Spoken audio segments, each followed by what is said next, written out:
Elkan Bagot mendapatkan kabar baik jelang laga lanjutan kualifikasi Piala Dunia 2026. Dia berpeluang kembali dipanggil ke skuad Garuda untuk laga Maret 2025. Timnas Indonesia akan menjalani 2 laga krusial, yakni menghadapi Australia 20 Maret 2025 dan 5 hari kemudian menghadapi Bahrain di SUGBK Jakarta. Manajer Timnas Indonesia Sumarji mengatakan pelatih Patrick Kluivert memantau semua pemain, termasuk Elkan Bagot dan Sadil Ramdhani. Kedua pemain ini sempat jadi langganan rutin dalam pemanggilan Timnas Indonesia. Namun dalam kisaran 1 tahun terakhir, Bagot dan Sadil tidak lagi mendapat panggilan dari Timnas Indonesia era Shin Tae-yong. Dan Sumarji mengatakan, bukan tidak mungkin Bagot dan Sadil kembali masuk Timnas Indonesia. Lebih lanjut, Sumarji mengatakan nantinya Kluivert bakal memanggil 27 pemain untuk persiapan melawan Australia dan Bahrain. Dalam daftar nama pemain yang dipanggil, kata Sumarji ada yang menarik. Jumlah pemain 27. Rencana kemarin sesuai hasil rapat di catatan saya, 27 pemain yang akan dipanggil. Tapi masih akan difinalisasi lagi, apakah 27 atau 26? Ucap Sumarji. Nama Ryan Flamingo menjadi perbincangan pencinta sepak bola tanah air pada Kamis, dini hari WIB. Sebab, pemain yang disebut media Belanda Voetbal Premier berpeluang membela Timnas Indonesia ini tampil impresif saat sang klub PSV Eindhoven menjamu Juventus di leg 2 playoff 16 besar Liga Champions 2024-2025. Menurut data yang dikeluarkan HostScore, bek berusia 22 tahun ini mencatatkan nilai tertinggi yakni 8,9. Nilai sebesar itu sangat beralasan. Sepanjang laga, bek bertinggi badan 187 cm ini mencatatkan 4 tackle sukses, memenangkan 4 duel udara dan melepaskan 1 shot on target. 1 shot on target yang dilesakkan Ryan Flamingo juga memastikan tiket 16 besar Liga Champions 2024-2025 bagi PSV Eindhoven. Di 16 besar, lawan berat sudah menanti wakil Belanda tersebut. PSV Eindhoven akan menghadapi salah satu dari Arsenal atau Inter Milan di babak per-8 final. Sayangnya, Ryan Flamingo yang beberapa kali melempar kode siap memperkuat Timnas Indonesia tidak eligible untuk membela skuad Garuda. Hal itu karena darah Indonesia yang dimiliki Ryan Flamingo berasal dari sang buyut. Sesuai aturan, seorang pemain diizinkan berpindah federasi jika memiliki darah Indonesia maksimal dari sang kakek atau nenek. Karena itu, pelatih Timnas Indonesia Patrick Kluivert harus memendam keinginan mendatangkan Ryan Flamingo. Medio September 2024, petinggi media asal Belanda Denny van Laar membuat pernyataan mengejutkan.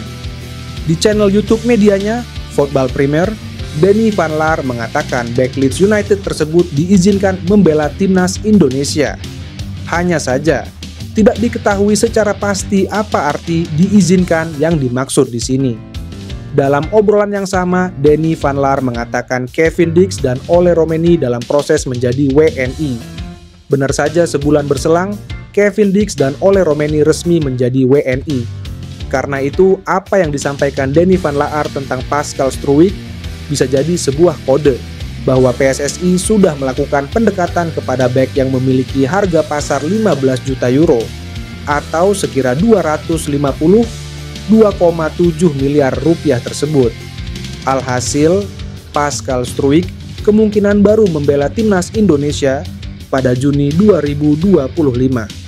Di bulan tersebut, Timnas Indonesia akan menjamu Cina dan tandang ke markas Jepang di Matchday 9 dan 10 grup C kualifikasi Piala Dunia 2026 zona Asia.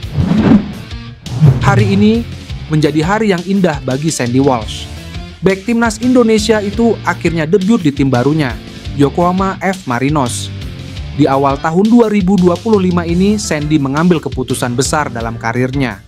Ia memutuskan pergi dari klubnya di Belgia ke VV Mechelen untuk bergabung dengan klub J Seitu League, Yokohama F. Marinos. Meski sudah beberapa pekan bersama Tricolore, Sandy belum juga debu bersama Marinos. Ia absen di 2 pertandingan pertama Marinos di musim ini, namun hari ini hari yang ditunggu-tunggu Walsh tiba juga. Ia akhirnya debut bersama Marinos. Hari ini Marinos memainkan pertandingan terakhir di fase grup AFC Champions League Elite. Mereka berhadapan dengan wakil China, Shanghai Port. Pertandingan ini bisa dibilang jadi laga formalitas bagi Marinos, karena mereka sudah dipastikan lolos ke fase gugur. Itulah mengapa pelatih Marinos, Steve Holland, memutuskan untuk membuat beberapa rotasi di laga ini. Salah satunya, ia memainkan Sandy Walsh sejak awal. Di laga ini, Sandy dimainkan sebagai bek tengah. Ia berduet dengan Jason Bottina di jantung pertahanan tricolore. Di laga ini, Sandy tampil dengan solid. Ia mampu membantu Marinos meredam serangan-serangan Shanghai Port di laga ini. Mereka tidak kebobolan sama sekali sehingga mereka menang 2-0 atas tuan rumah. Ketua Umum PSSI, Erick Thohir, dikenal sebagai sosok yang tegas dan objektif dalam memberi penilaian. Hasil buruk yang didapat Timnas Indonesia U20 di Piala Asia U20 2025 berpotensi membuat Erick Thohir mengeluarkan langkah tidak populer, yakni memecat Indra Syafri. Keputusan ini bisa diambil karena PSSI telah memberikan fasilitas yang luar biasa kepada Indra Syafri, namun gagal mencapai target.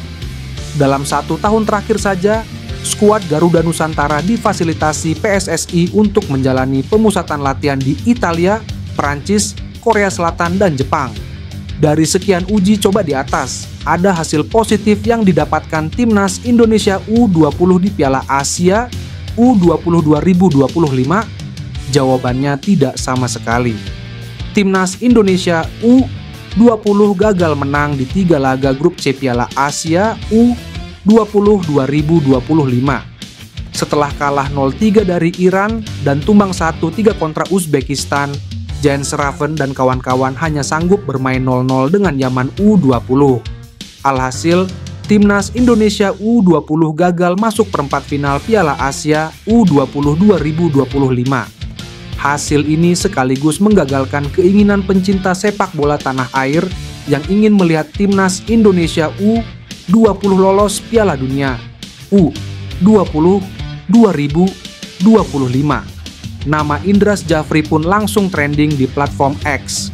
Banyak netizen di media sosial yang meminta pelatih 63 tahun itu mundur dari jabatan pelatih Timnas Indonesia U20. Proses naturalisasi Jairo Ridewald, gelandang Royal Antwerp yang merupakan pemain keturunan Indonesia, kini menghadapi kendala yang menimbulkan kecemasan bahwa ia mungkin tidak bisa membela Timnas Indonesia dalam laga kualifikasi Piala Dunia 2026 melawan Australia dan Bahrain. Timnas Indonesia akan menghadapi Australia pada 20 Maret 2025 di laga tandang dan Bahrain pada 25 Maret 2025. Namun, hingga 31 Januari 2025 berkas naturalisasi Jairo belum diterima oleh Kemenpora.